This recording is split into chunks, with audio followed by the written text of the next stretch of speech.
আজকে আমি বানাচ্ছি ঝুরঝুরে আলু পোস্ত।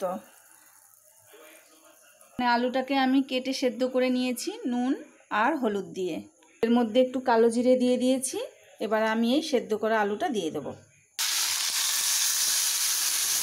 অল্প আবার একটু নুন দিয়ে দিচ্ছি। দিয়ে এটাকে ভালো করে আমি এই তেলের মধ্যে ভাজা ভাজা করব।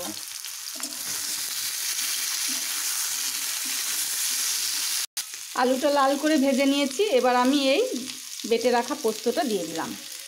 ভালো করে আমি এটাকে নাড়াচাড়া করে মিশিয়ে নেব। ভালো করে মিশিয়ে নিয়েছি। এবার আমি একটু গুঁড়ো লঙ্কা দিয়ে দেবো, যেহেতু আমি ঝাল ঝাল খেতে ভালোবাসি তার জন্য একটু ভালো করে একটু গুঁড়ো লঙ্কা দিয়ে দিলাম। দিয়ে আবারও ভালো করে এটাকে নাড়াচাড়া করে নেব। আলু পোস্তটা আমার হয়ে গেছে, দেখো একদম ঝরঝরে হয়ে গেছে, গামাখা গামাখা। গরম ভাতে ডালের সাথে খুব খেতে ভালো লাগে।